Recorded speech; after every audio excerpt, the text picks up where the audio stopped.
Good morning and welcome to this Ultima webinar. My name is John Burkitt and I'm one of the senior technical consultants here at Ultima. My specialism is Microsoft Unified Communications, and for the last couple of years that has specifically been around helping people migrate either from Skype to Teams or onto the Teams platform as a new service. In today's session, I'm going to go through some of the new features which have been released in the last quarter or so, and also pick out some coming soon or in preview features. So hopefully that's what everyone is expecting. Quick couple of bits of housekeeping before we get started. If you do have any questions during the presentation, please do submit them via the question panel. I'm flying solo today, so what I will do is I'll take those questions offline and actually answer them after the session. This meeting will be recorded and a link will be sent out after the session within a couple of days, I think. And a copy of the slide deck in PDF format will also be made available for your reference. So agenda-wise, we're going to kind of do introductions in this part of it. I'm then going to focus on meetings, calling, collaboration, chat and security and devices, and pick out some of the highlights, new feature-wise, and then quickly touch on how Ultima can help you with Teams, whether that is deploying it or helping you make the most of a Teams deployment you already have. But before we dive into that, a couple of reminders, important dates. Big one, Skype for Business Online, end of lifing at the end of July 2021, which is about 10 weeks away. At this point, Microsoft have released some updated guidance on how hybrid between Skype on-premise and Teams will work once Skype for Business Online goes away. I've included a link to that documentation in the deck here. Again, this purely affects Skype for Business Online. So if you are a on-premise customer or using Skype and Skooma, this doesn't affect you. If you are still using Skype for Business Online, you will be receiving a lot of messaging from Microsoft around this. And again, if you are on Skype for Business Online at the moment and need any assistance about planning your migration or carrying out your migration, please do reach out to your account manager or your Ultima contact, and we can get a call set up with myself or one of the other consultants to kind of walk you through the various scenarios and options you have available to you. Just from a technical point of view, the Skype for Business Online PowerShell module has now been deprecated. All the functionality has been rolled into the Teams module. So if you have any scripts or whatnot that are using that module, please do update them. Otherwise, they're going to start to fail. The recording location for meetings and various other, well, specifically for meeting recordings, by default is now OneDrive for Business or SharePoint Online. Previously that was Microsoft Streams, but to provide better coverage in countries that don't have access to the Teams platform, Microsoft have actually updated the default. And finally, a bit of recent news. Facebook has recently purchased Giphy, which is one of the services that Teams uses to put funny pictures into channels. Again, there's no action required unless you have any particular organizational policies against using Facebook or Facebook-based services. So it's just kind of a little bit of information there. And before I actually dive into the new features, I just wanted to talk very quickly about numbers and some pretty diagrams. So towards the end of April, Microsoft announced another milestone of 145 million daily active users, which is great news. It means a lot of customers and companies out there really embracing the technology and the platform. And you can see kind of a very sharp growth over the last year and a half or so in Teams usage and the daily active users. From a Gartner Magic Quadrant point of view, Microsoft is still very much in the top right, which is where people want to be.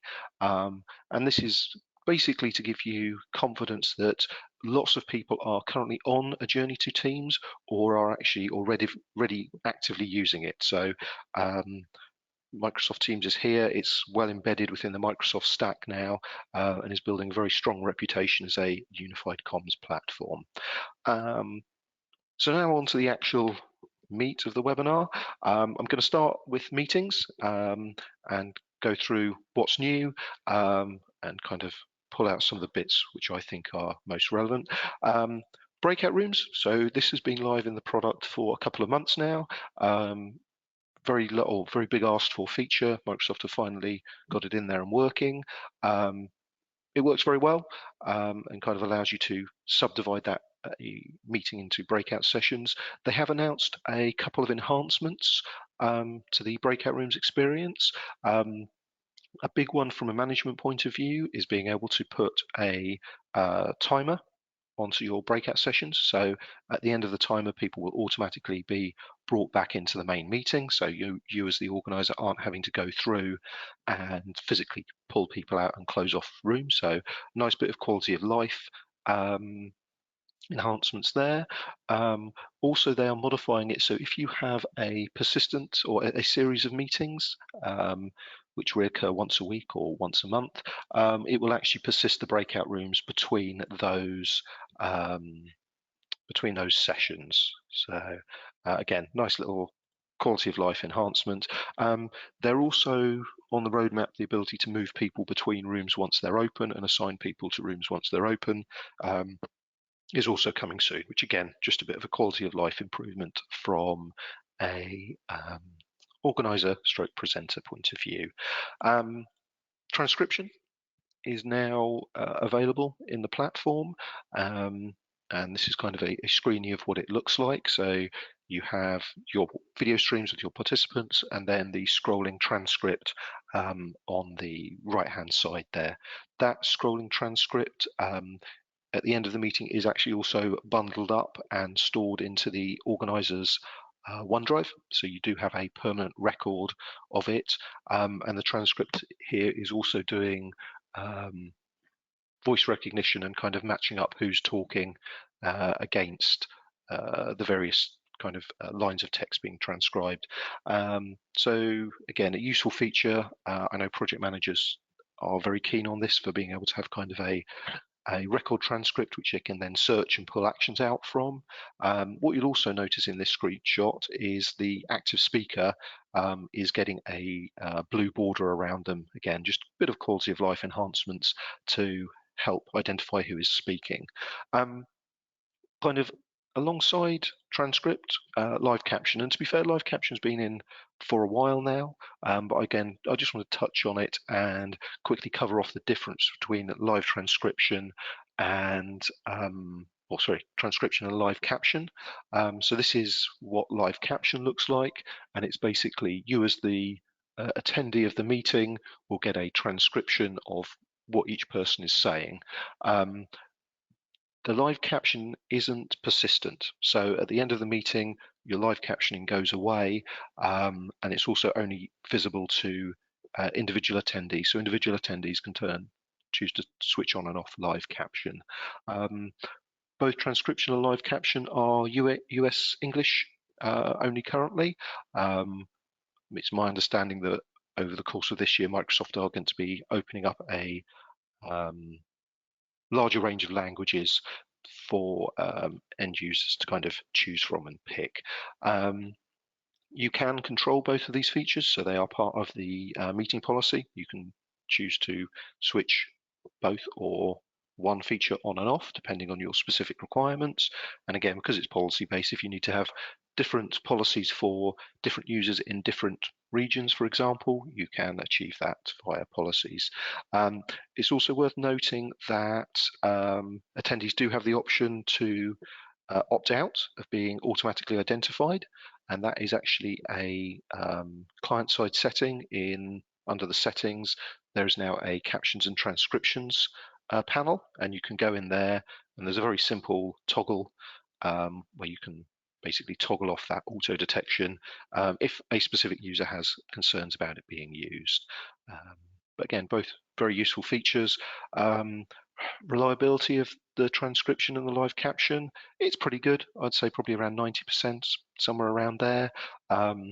and because it's based on the kind of Azure AI speech rec services, it is just going to improve as more people use it and more data gets thrown at it, and the kind of algorithms in the background improve and get better. So good little feature to have in there.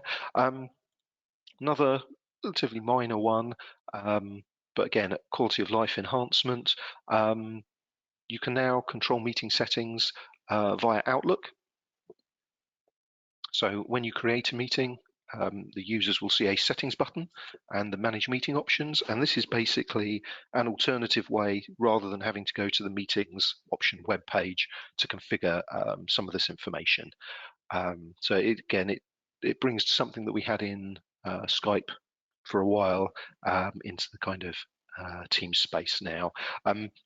It is worth noting these currently are per meeting settings. So unlike in Skype where you had the tick box to apply this to all future meetings, this is very much a per instance settings at the moment. So yeah, again, just something if you do have documentation or customized documentation, worth updating to include these options just to make things a bit easier for your end users. New sharing content panel. This should be live in most tenants. I don't think I've come across any where it hasn't or isn't showing up yet, but this is a replacement for the kind of bar along the bottom, which was the old way of doing content sharing. You now get a pop-out panel where you can control if you want to share a screen, whiteboard, or a specific window, which kind of neatly transitions into the PowerPoint Live. That's also shared or surfaced as part of the share content panel. And this is, again, very similar to what you used to be able to do in Skype, where you can actually upload a PowerPoint rather than doing what I'm doing now, which is just sharing the presenting screen. You can upload the PowerPoint, and that gives your attendees the ability to navigate around the PowerPoint by themselves. And if you don't want them doing that, you can lock it as well. And I think I covered PowerPoint Live in the last session.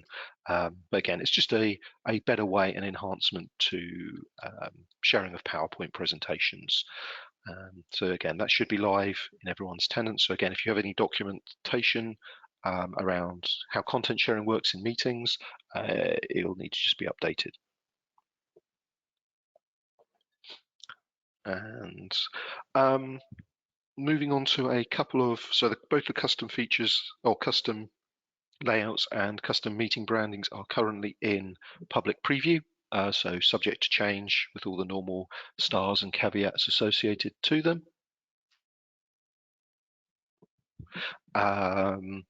So yeah, custom layouts. Again, this has been touted for a while now. This is basically an enhancement to the way you can do presenting. So typically, or in the past, you've been kind of limited to displaying a PowerPoint, as I'm doing at the moment, and kind of having video as a separate box. Microsoft are looking to use a bit of smart AI to actually start overlaying your video, as is kind of shown in the picture, actually over the slides. So that would be the standout mode, and then also having a side-by-side mode so you can have your video in its own separate box, kind of alongside the PowerPoint. So just giving users more choice and options around how they actually present content and how they engage during the course of meetings. And again, that hasn't landed in my test environment yet, but I believe it is coming soon, and will, yeah, so just keep an eye out in your tenant for that. Kind of along the same lines of customizing layouts, Microsoft are also introducing custom meeting brandings. This is a little underwhelming at the moment. It's basically just a logo which you can insert on the kind of meeting joiner page. I'm hoping that we're going to get, once it actually kind of the initial release happens, when we get to future releases, we're going to be able to do a lot more around actually having a full page graphic in there, and things like that. So just a couple of things to look out for coming soon. Again, quality of life enhancements and improvements for the meeting experience. I guess the really big news, which kind of dropped a couple of weeks ago, and again is slowly making its way out across everyone's M365 tenants is the webinar functionality, which is coming to, or is in the process of being rolled out for Microsoft Teams. So a lot of people have been asking this for a very, very long time. I know it's something that I get asked about a lot. So I just wanted to take a few minutes to kind of walk through what the webinar experience is like. What I would also say is Microsoft did a really good webinar session 2 or 3 weeks ago now, which I've included a link to here, where they actually go through in a lot of detail. It's about a 2-hour session, including live demos and a really good tech dive by a couple of the architects at Microsoft. So if you want to know more about the webinar side of things beyond kind of a high level, which I'm going to cover off here, strongly recommend putting aside some time and having a listen to that presentation. So just to give you an idea, previously when you went in to schedule a meeting, so this is in your, and again, this is only from the Teams app at the moment, you have that little drop down arrow. You have your little drop down arrow where you can select the type of meeting. And again, depending on how your meeting policies are set up and that kind of thing, the options will vary. But the one we're interested in for today is that new webinar option that is there. So what will happen when you click on that, it will start up a Teams or create a Teams invite with some extra bits added into it. Specifically up at the top here, you've got the who you want to invite and also the registration form link here. So typically you'll want to, if it's a public webinar, you'll be setting this to for everyone. You can then put in your title of the event, any presenters or kind of meeting organizers or producers you would want to add in here as well. Set your time, your date, location you can fill in or not. You then have the option to put in a kind of rich body.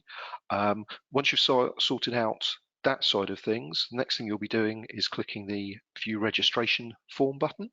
And this basically takes you to the configuration page where you will set up the web registration page in effect. So you can upload a image kind of banner at the top here, and I'll show you what an example of this can look like in kind of the next slide. Again, give the event a title, a start date, end date, include a rich description of what's going on. So this will typically be where you'll put in the agenda for the session and any other relevant marketing information that you want to include. You can also then include a list of your speakers along with a short bio describing kind of what they do and who they are. And then on the kind of information collection side of things, you have 3 mandatory fields, which are your first name, surname, and email. Email is obviously vital because that's how the attendees who have registered will then get the actual meeting link. What you can then also do is add in additional fields. So if you want to collect specific geographic or industry information, you can do that here. Microsoft have pre-canned in some of them. You can then also create custom questions. And again, I'll show you an example of what they look like on the next slide. So again, if you have any specific marketing information that you want to collect as part of registration or technical information you want to collect as part of registration, you can put these in here. And what you can then do is, depending on the people or the response to the custom questions that are going to be attending, you can actually customize and tweak and tune the meeting content or the webinar content to better fulfill and kind of meet their requirements. So again, you can add those in here. Once you've all done that, you kind of go back to the main form, and this you would then send out the meeting link. The meeting link to the presenters at least. This is what an example of a registration page looks like. So if we jump back, you can see here there is a copy registration link button. Once you have finalized your invite or your registration form and saved it, you would actually be copying that registration link, and that's what you would be using in your mail and marketing campaigns to drive people to register for the event. So you take that URL, put it into a mass email shot, and send it out. When the users then received that email and clicked on the link, they would come to a page which looks something like this. So you can again see the banner at the top here, big title of the event, any custom fields for the registration, and then the kind of bio around speakers. So pretty basic, but it does the job, collects the information you need, and then lets people actually attend the session.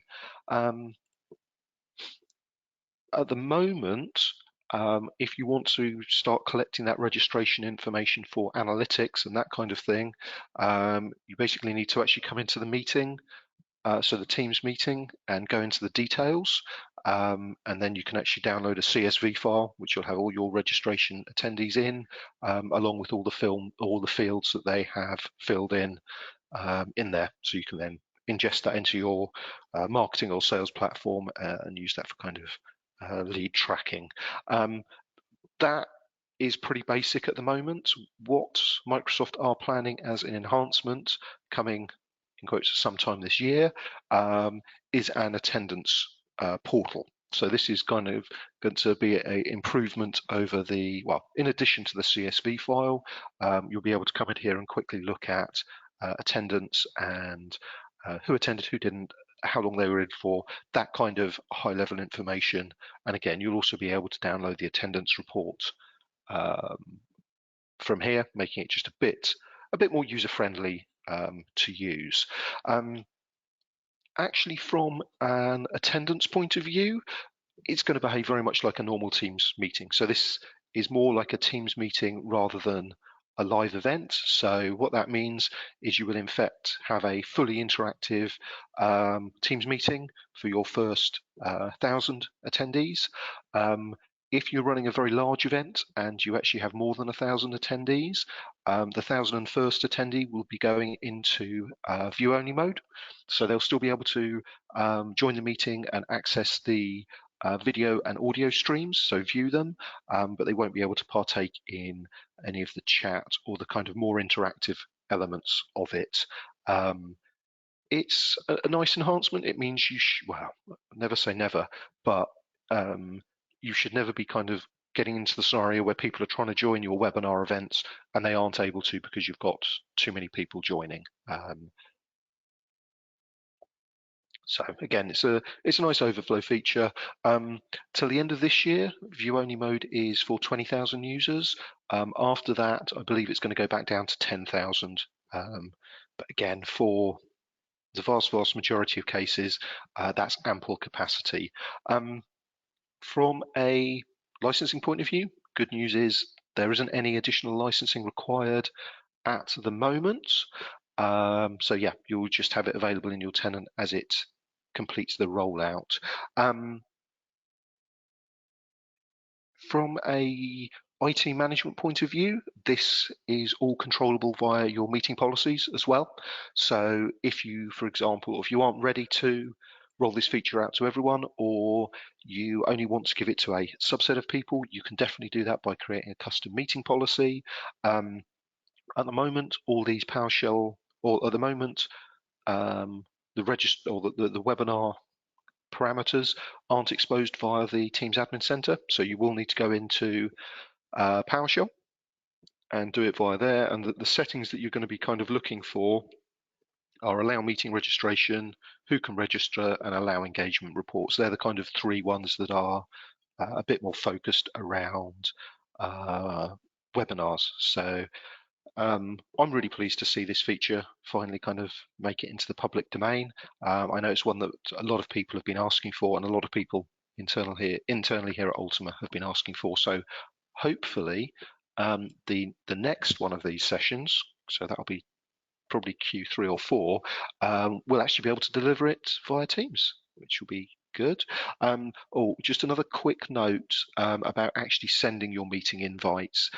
If you are using Exchange Online, they do impose limits around the number of outbound messages you can send. So a single mailbox can send up to 10,000 messages a day, and it is limited to 30 messages per minute. So if you're planning a very, very large marketing campaign, you'll probably want to look at a third-party mail sending service for actually sending out those messages. So that's webinars. As I said, that was kind of a quick dive through them. We strongly recommend checking out the Winning with Microsoft Teams webinar, which is a Microsoft delivered one. As I said, it runs up to about 2 hours, and they go into a lot more detail and do more interactive demos as well. I talked very quickly at the kind of beginning of the webinar about there being 3 types of meetings. So kind of the traditional meetings, live events, and now webinars.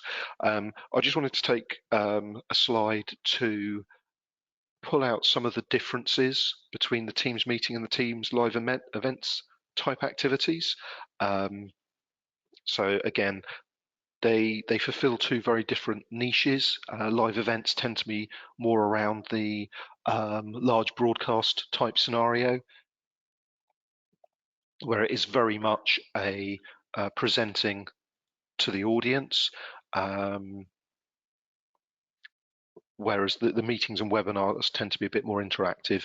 And as you can kind of see from here, Microsoft have got quite a strong roadmap around the Teams meetings stroke webinar side of things, bringing in a lot more functionality to just make, again, enhancements, make the presentation experience a bit slicker, and make it easier for you as the organization to then extract information regarding that webinar around attendance and engagement and those kind of things. So yeah, that's kind of just a quick slide by side.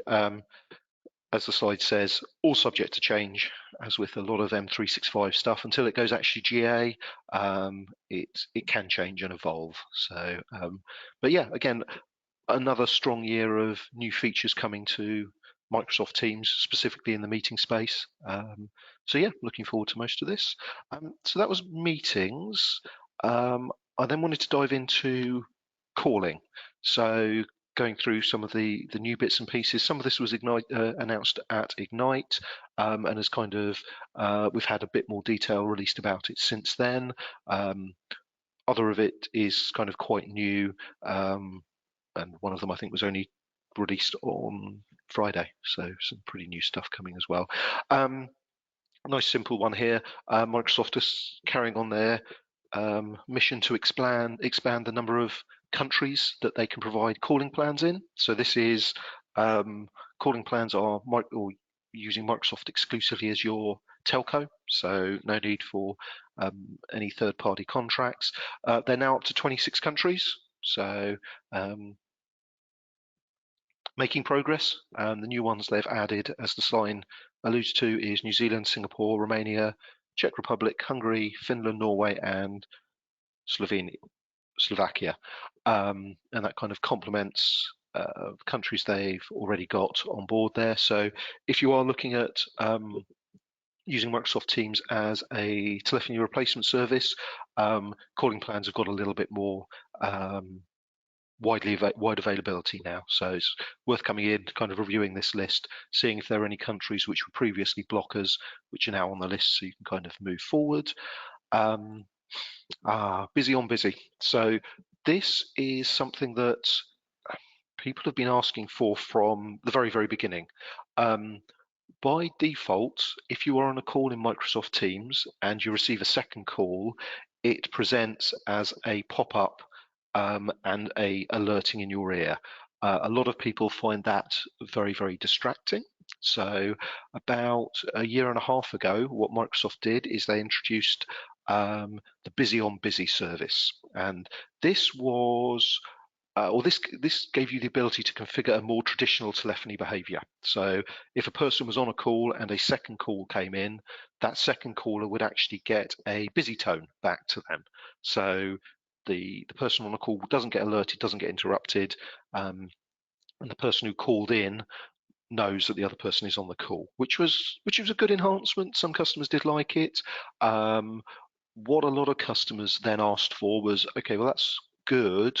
What I actually want, if I'm on a call, I want that second call to go straight into voicemail, so voicemail on busy, as I would call it. Microsoft have been working on this for a while, and last month, I want to say, or beginning of this month, they have released an enhancement to the busy on busy configuration. So what this is, at the moment, or initially you had enabled or disabled, you now have unanswered. And if you set it to unanswered, what it will do, rather than either sending that second call through or sending a busy tone, it will actually look at an individual's call answering rules and go through and look at the calls ring me, and then if unanswered option. So this in effect gives you voicemail on busy as long as an end user has this set up as their unanswered call option.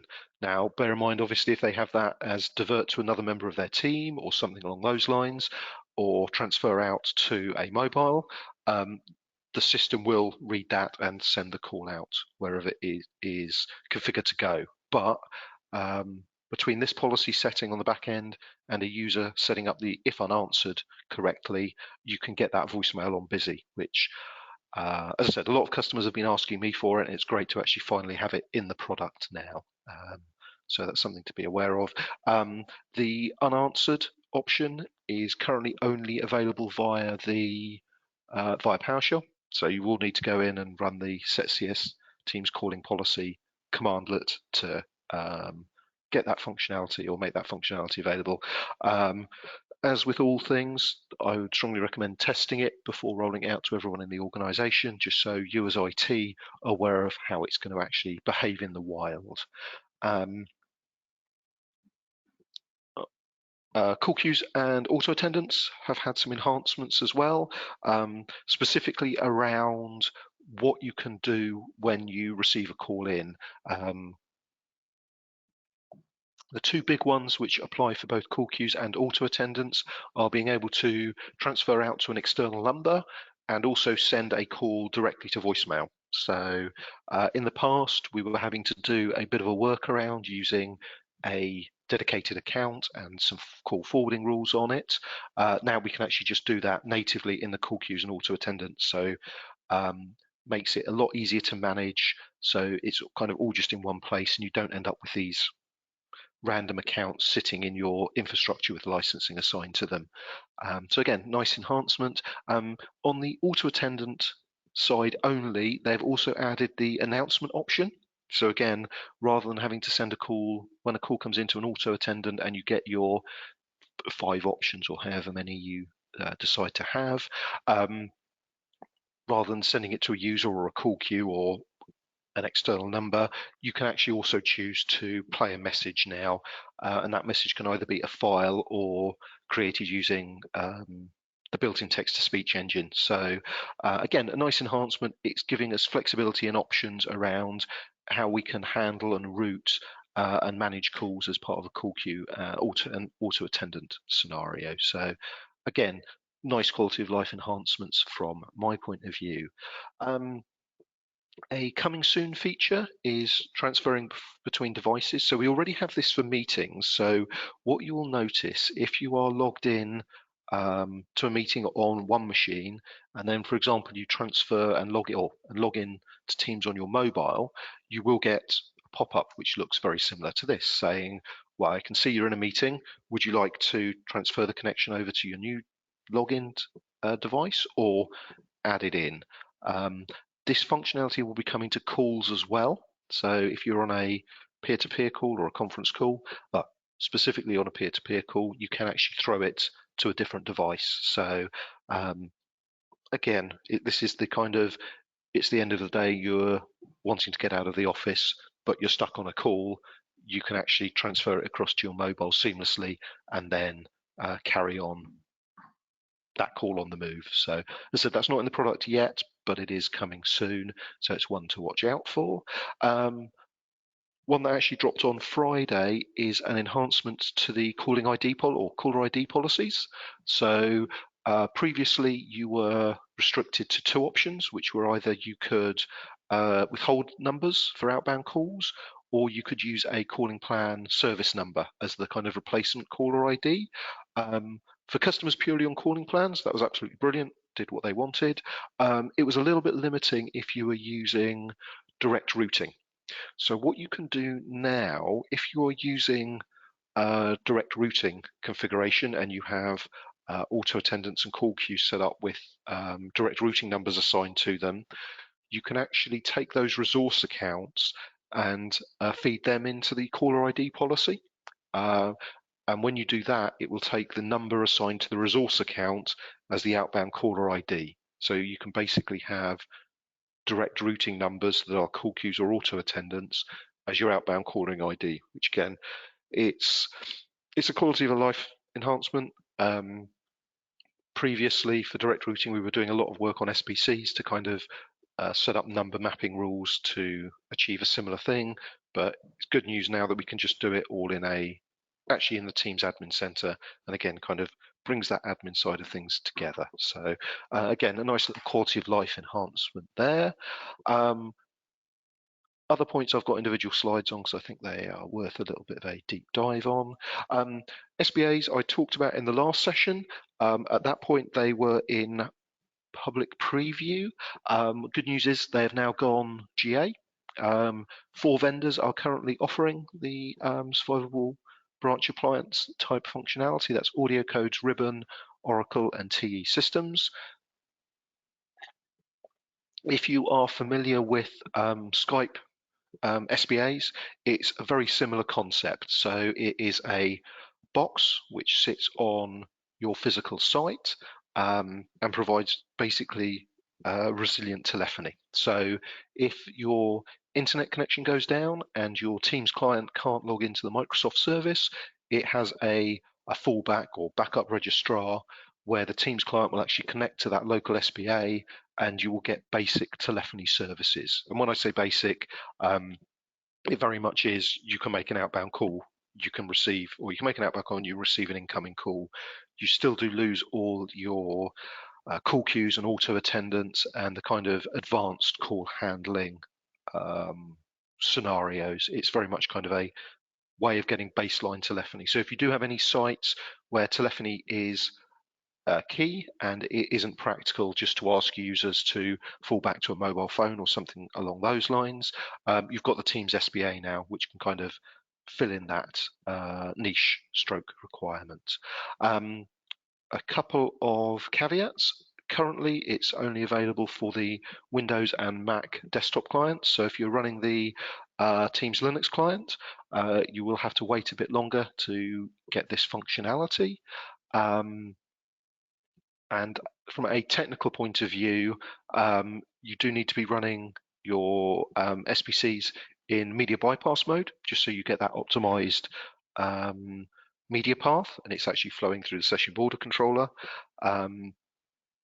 And also you need to have TLS 1.2 enabled, which I think is pretty much enabled everywhere now. So that isn't a particularly hard requirement to meet. But as I say, for me, it's again a nice piece of the puzzle. So we can provide that telephony resiliency. And again, it plays in nicely if you have got physical session border controllers and you have analog devices, you can kind of bring them together in those SBCs as well. So yeah, that's kind of again, very quick, high level SBA overview, but for me the important thing is they are GA now, so you'll be able to approach one of the 4 vendors here and they will be able to provide you a product. Again, kind of similar to the calling plan enhancements, Microsoft are continuing to certify new session border controllers, contact centers, and call recording solutions.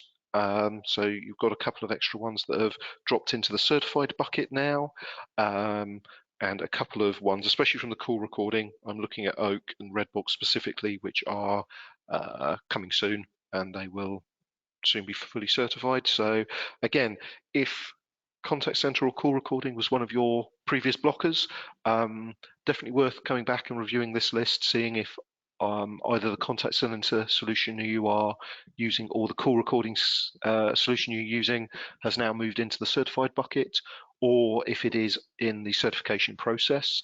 If it's in the certification process, definitely worth having a chat with your supplier, maintainer, support partner to see if they can give you an idea about when it's going to hit that certified band, so you can then kind of take that off your blockers list.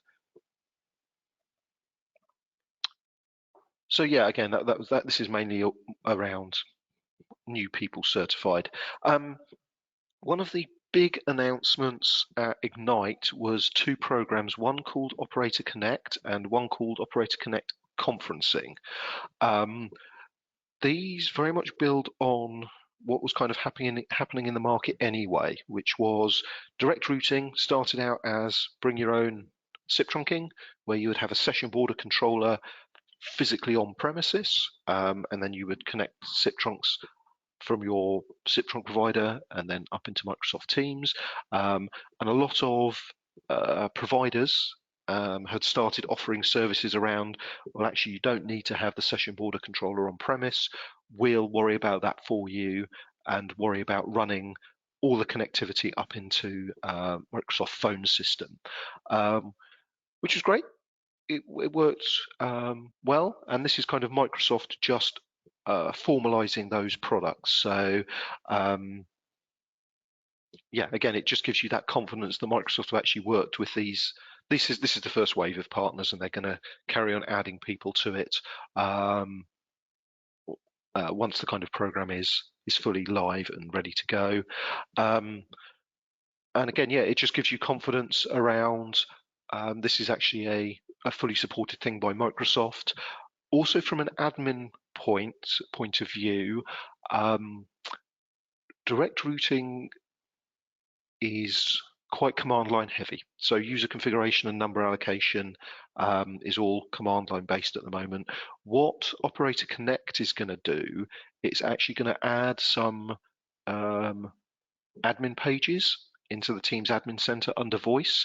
So you'll actually be able to manage your direct routing, number allocation, and those kind of things directly out of the Teams admin center. And that's if you're using an Operator Connect partner. So again, that's going to be, from an admin point of view, a nice quality of life improvement, because you're not going to have to play around with scripts and that kind of thing. You'll just be able to jump into your control panel and manage your direct routing numbers as you kind of manage and perform other Teams functionality. And especially when you're in an environment where it's a mixture of calling plans and direct routing, this is going to make things a lot simpler. So, and again, as the slide says, there are other additional benefits. I guess one to just pull out here is the enhanced reliability. What this is going to do is allow, in the event that Teams is your telephony platform and something goes wrong with the Teams service, this is going to allow you to lean on the resiliency at the operator level. So typically, that will be the ability to log into a portal and redirect specific numbers to specific other numbers or to a voicemail type service. So even though Teams is unavailable and your users aren't able to log in, you as IT, in conjunction with the service provider, will still be able to kind of route calls to an alternative DR location or solution. So it is a good enhancement to have in there. And again, sorry, just jumping back one. This is in preview at the moment.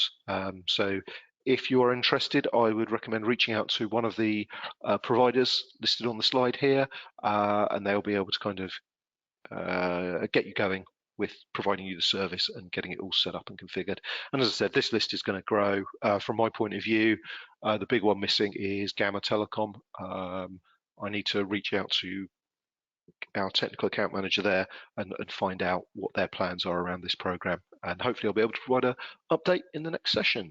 The final piece of news in the kind of calling space is the release of the Azure communication services. So for a long time now, vendors and software vendors have been wanting to, in effect, write their own Teams front-end client, in effect, to wrap the very rich telephony services and communication services that Teams can provide into their own applications.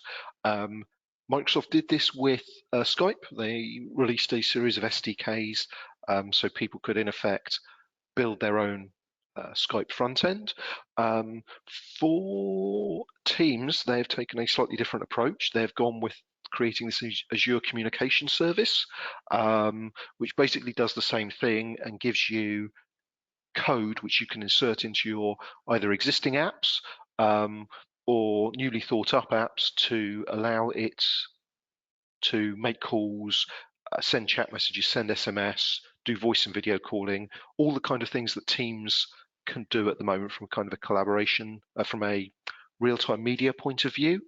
And for me specifically, this is finally going to allow vendors to develop true Teams-based attendant consoles, which is something, again, I get asked a lot about, and also enhanced contact center agent consoles. So being able to actually have those agent consoles directly hook into the Teams service to provide functionality. So for me, it's another piece of the puzzle, and just brings Teams closer to being or kind of ticking everyone's boxes. So I've included a link to a Microsoft demo video. It is from the back end of last year, but I think it's still probably the best video to give you a kind of 15-minute overview of what Azure Communication Services is and how you can actually use it to enhance either, as I said, existing line of business applications or how vendors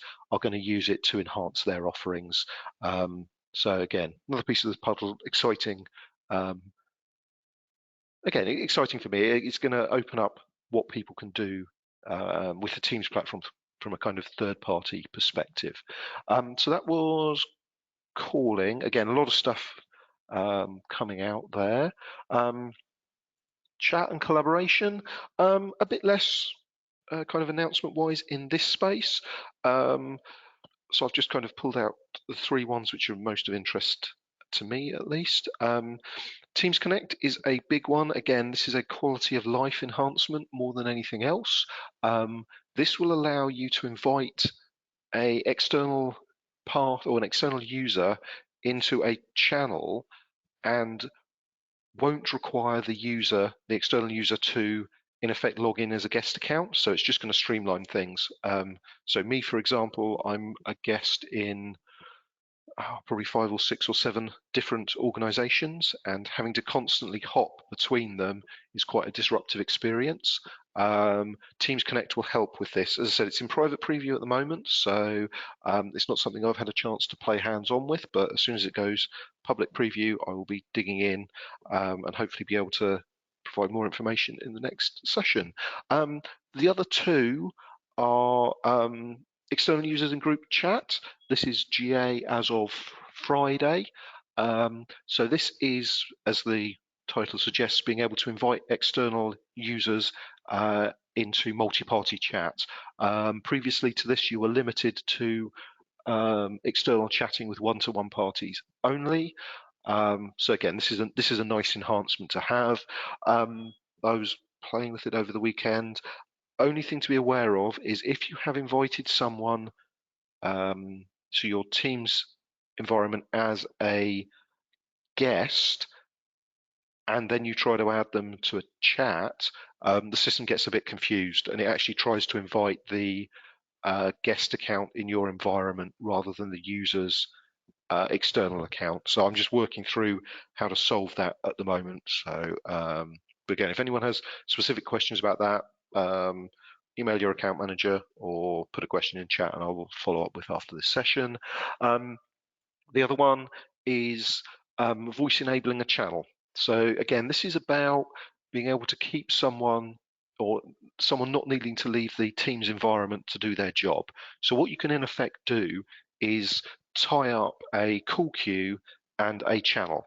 And what that means is when a call comes in, as you can kind of see here, the user will get the pop-up, they'll be able to answer, but then in real time, they'll actually be able to, in the context of this channel, ask questions to the other channel members to try and get a immediate resolution for the customer's issue. So if you are heavily using call queues and Teams channels, this might be something to test and explore to see what benefit it can kind of bring to your organization. So as I said, not as much in the chat and collab side that I thought was of super interest, but that was a couple of points.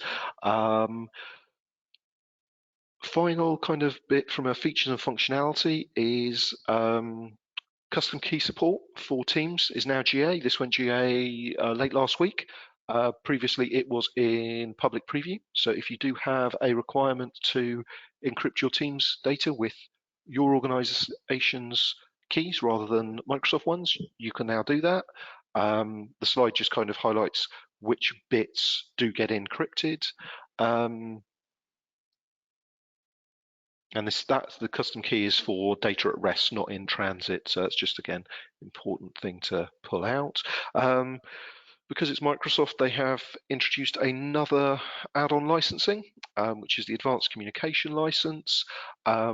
This is, I think they're going to add a lot more functionality in here over the course of the next couple of years, but this is very much at the moment, it is about being able to customize your meeting branding.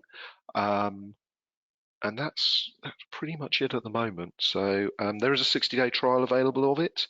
So you can get that fired up and have a play.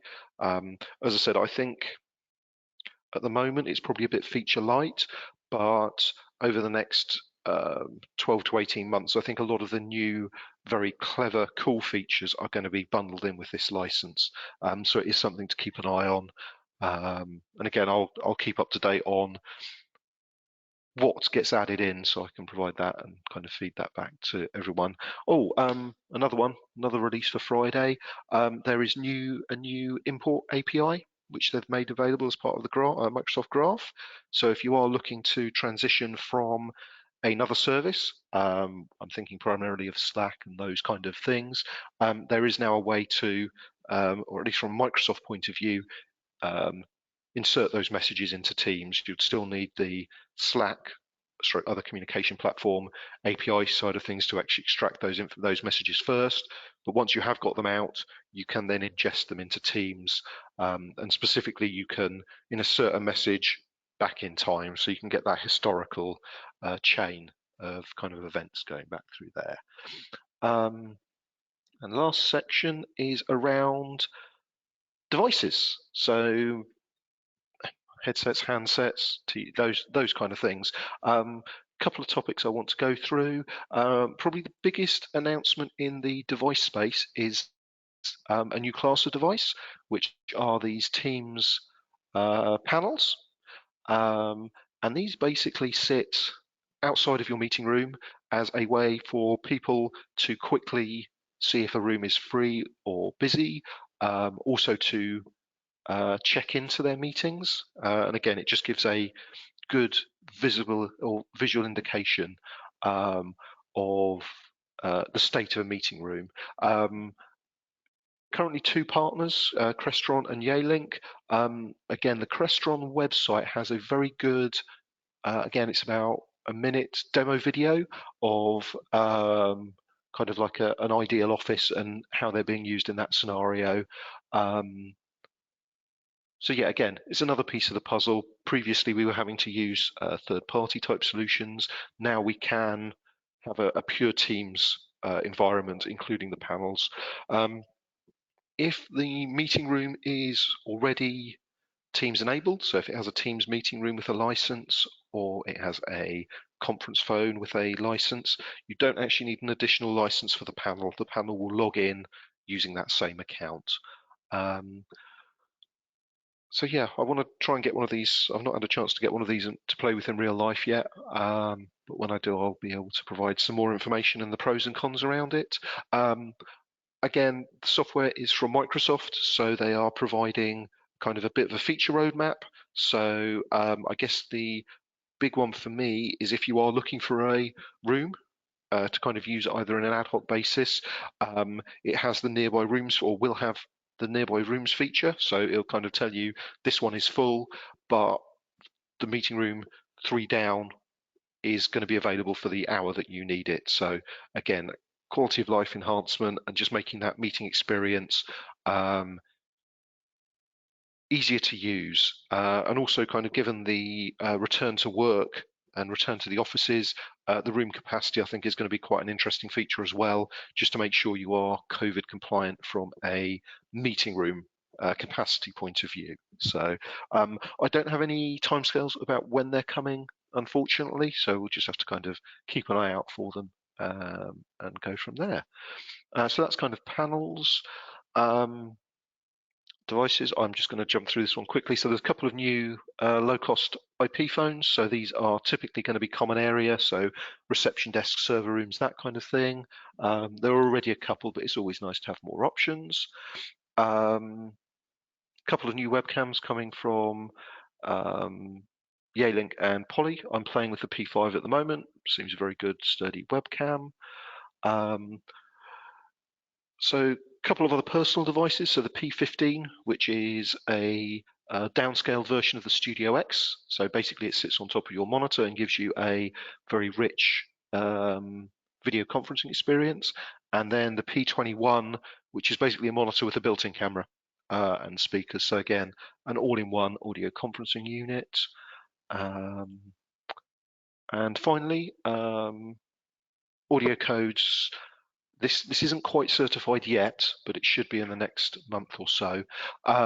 Basically, it is a collaboration bar from Audio Codes. So if you are invested in the audio code space from a session border controller and end devices point of view, you've now got another offering in the meeting room space as well. So, and also these devices kind of plug into the enhanced audio codes ecosystem, so the meeting insights, the device management, those kind of things as well. So as I said, a nice option to have if you're heavily invested in the audio codes space.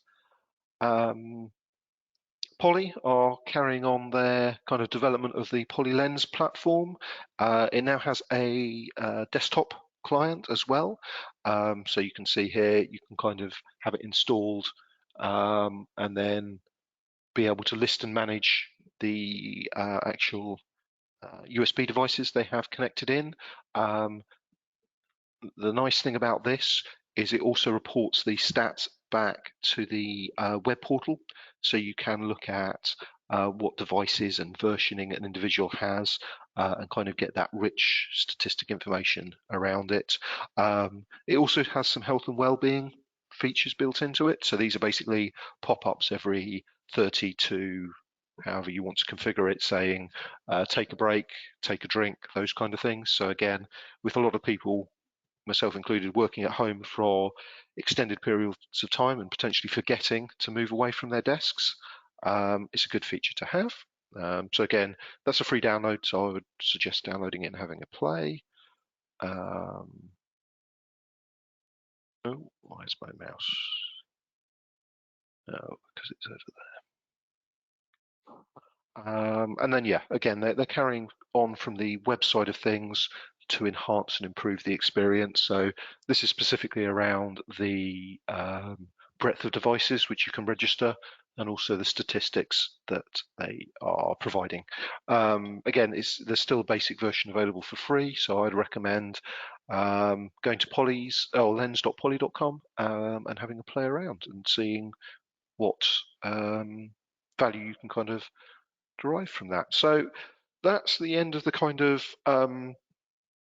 Teams update. Then we've just got a slide around how Ultima can help you on your Teams journey, wherever you are on that. Basically the full gambit. We can do design and planning.